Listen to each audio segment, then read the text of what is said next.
What's up, fight fans? This is the Who Are They podcast. I'm D2 Nice, This is Tiggy Maximus here in the flesh. and we're here to do what we came to do, which is go over UFC 277. Without further ado, you ready to jump into it? It's gonna be fight night. Let's go. All right, brother. So starting off with the first fight, main card, we have Magomed Ankalaev versus Anthony Smith. What's your thoughts? Oh man, that's gonna be a good fight. You have the well-seasoned vet in Anthony Smith, and you got this Ankalaev who is on a tear actually. And honestly, that was a hard one to pick actually because I'm starting to feel that Anthony Smith might be turning a new leaf and he might be making his way up the ladder again. But if I had to choose, man, I gotta pick Ankalaev. So what is it about Magomed that interests you? What piques your mind and makes you say, okay, I'm going to go? I think that he has this one special behavior that makes him win this fight. I have a feeling that he's going to catch Anthony Smith and make him crumble to the mat. I like his stand up actually, and Right. the way that he fought with Kutalaba twice, I was impressed, and I think he's going places. I Ian Kutsalabe he's an interesting character. He's one of those guys who has a lot of potential, and I think maybe the ego gets in the way. And I did not see those fights, but if he fought him and he did well in those fights, he sounds like an impressive guy. I know that his finish rate, however, his KO TKO rate is fairly high. He's either a guy who is going to finish you, or it tends to go to decision. No wins, at least in the UFC, by submission, and that tells me that when Anthony Smith wants to take it to deep waters, wants to take him down and drag him underwater, he may struggle. Is that going to be the case? Time will tell. The fights are on Saturday, but I've got to go with Anthony Smith on this. I think the fact that he does still have a high KO TKO ratio, he also still has the ability to grapple, and he has the ability to submit you. And then he has the ability to go all the way if he needs to. I know that's not something he loves to do, but he has the ability across all those disciplines. And so I got to go with Anthony Smith. Should be a good fight. Can't wait to see that one. Before we move on to the next fight, is there anything else that you think that might be fun for the fight fans out there when it comes to Magomed versus Anthony Smith? Well, I would think that in the first round, they're going to kind of fill each other out. And then a lot of people expect Ankalaev to maybe just impose his striking on Anthony Smith. But if Anthony Smith puncher. can actually get him to the mat and get to see how well Ankalaev can do with grappling or jiu-jitsu, I mean, this could be the war of attrition. And as the battle goes on for another 15 minutes or so, you get to see what Ankalaev is really about if he's not just simply a striker. But I am excited about this fight. So that was Magomed Ankalaev versus Anthony Smith. My man's going with Magomed. I've got Anthony Smith. On to the next one. We have another great fight on the main card. We got Sergey Pavlovich versus Derek Lewis. What do you think of that fight? It's a tough one.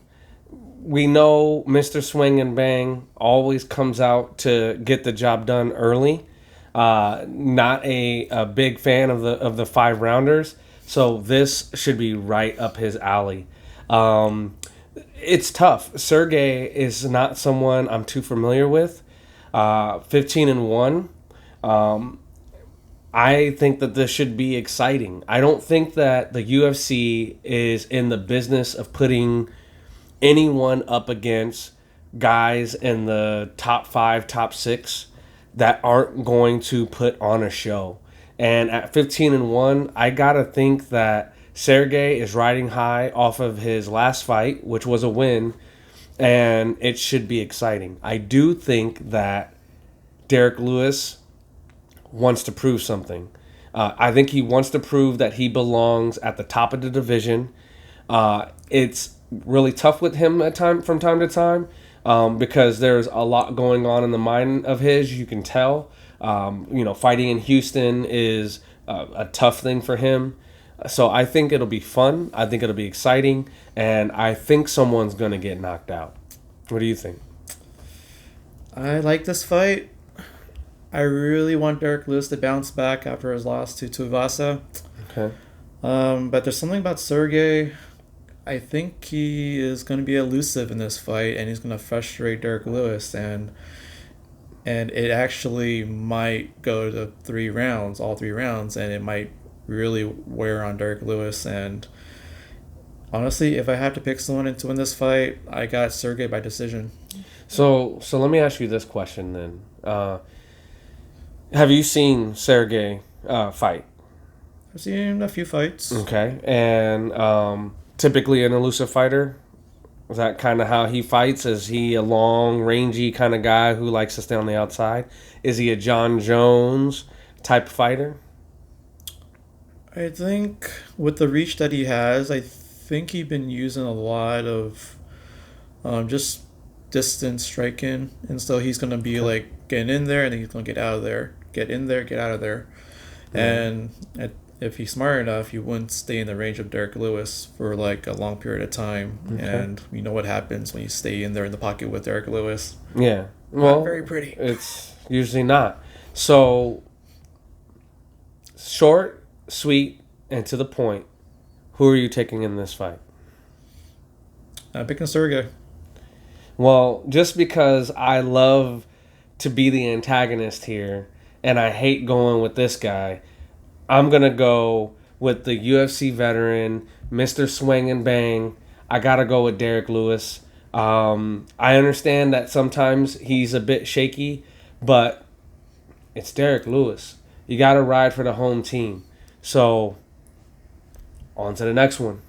This one is excitement at its best. If you are a fight fan and you are not excited about this fight, you are not a fight fan. It's just that simple. You may write down in the comments about how wrong I may be, but at the end of the day, when you go to sleep and you lay your head on that hard pillow that feels like concrete, you're going to say one thing: that man D Too Nice was right, and I am not a fight fan.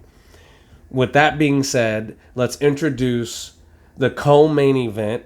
This is also for a title in a what is this title that they're fighting for? The 125-pound flyweight championship. Is it the championship or is it the interim championship? This is an interim belt, and that's okay though, because it still means that there is going to be champion in the name, and that's going to be Kai Don't Blink Kara-France versus Brandon the Baby Assassin Moreno.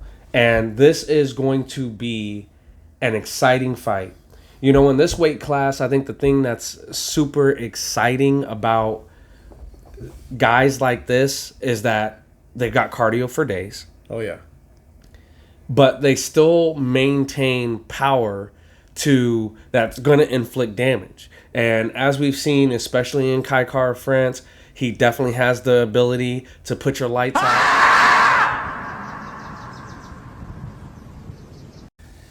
3, 2, 1. It's the main event, guys. The main event. Juliana Pena, the recently crowned female champ, women's champ of all people, versus Amanda Nunes. My friend, what happens in this fight? I am very intrigued by this fight. You got the 135 champion in Juliana Pena. She pulled off the big upset last time, shocked the world. I didn't believe there was a chance that Amanda Nunez would ever lose another fight again, but it happened. Honestly, I think in this fight, Juliana has Amanda Nunez figured out again, and we did just watch some parts of the Ultimate Fighter, and she even coaches better than Amanda Nunez. So, um, with all the fight knowledge that she's gaining throughout the years, especially starting out in the Ultimate Fighter, I have a feeling that Juliana Pena is going to pull off another big win on Saturday and prove that the first time was not a fluke. So, not to cut you off, but to cut you off, I wanna. You said something I thought was intriguing, and I'd like to make a statement about that. Now, I apologize. I don't know his name, but the Funk Master, his coach, Sterling? specifically said that. No. Funk Master's coach. So Aljamain Sterling's coach said that when you become the teacher and are no longer just a student, it is a level at which you become the master, right? And I'm paraphrasing here. But I think that in what you just said, where her coaching, you see things differently, right? Yeah. And so I think that's an interesting thing that you bring up, that she was coaching, and she was explaining more, and maybe, and just maybe, it could be a language barrier thing. I know that Amanda speaks good English, but it could, maybe that had something into it. But I did notice that Juliana was coaching more. She was giving more aid to her fighters as her fighters were fighting. Please go on. I want to hear more.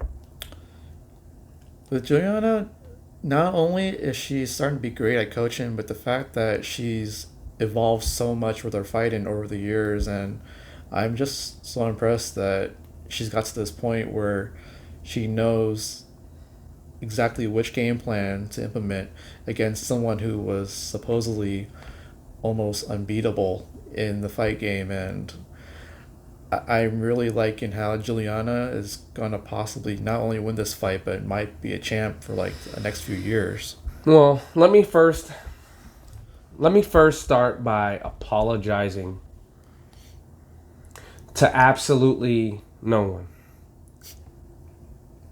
But I will say this. I was wrong. That night, I was literally at the bar, walking up to people saying, "You are going to witness a legalized murder." I thought that there was no way, no chance, and you know where, that Amanda Nunez would lose that fight. Now, let's not get too far into the mud. But the real question I have is, and not even necessarily a question, I don't need an answer from you, but I just want you to ponder this. Amanda Nunez is a new mom, recently went through COVID. Are these not factors that may have caused her to not perform at her best? A lot of people thought it was really weird. They felt like the tap came a little too soon and she gave up. And I just say, hey, what could be those limiting factors? Because typically we see the lioness doing what lions do, and that's attacking their prey. And while she fought well in the extreme very beginning, there just was a little bit of a lapse towards the end. And I have to say that with COVID aside, new babies probably sleeping through the night, are we not going to see a new Amanda Nunez who comes out and fights like a undeterred lion in the Sahara? They're not in the Sahara. Are they in the Sahara? No, wherever you find the, Serengeti. The Serengeti. Yes, the safaris of Africa. So here's my thing. Juliana Pena has proven herself time and time again. I will no longer say that you are going to witness a legalized murder. Speaking about UFC. But I will say this. I do believe that she is going to be in for a much harder fight than she was the first time. Tiggy, who wins this fight? I gotta say Pena by submission again. Well, I think today will not be the day that I agree with this man. I will say Nunes by knockout. So that was our preview for 277. Amanda Nunes versus Juliana Pena, the current champ. Peace, love, have fun, enjoy the fights, and we'll see you soon. Take care, guys. Make that money. Enjoy the fights.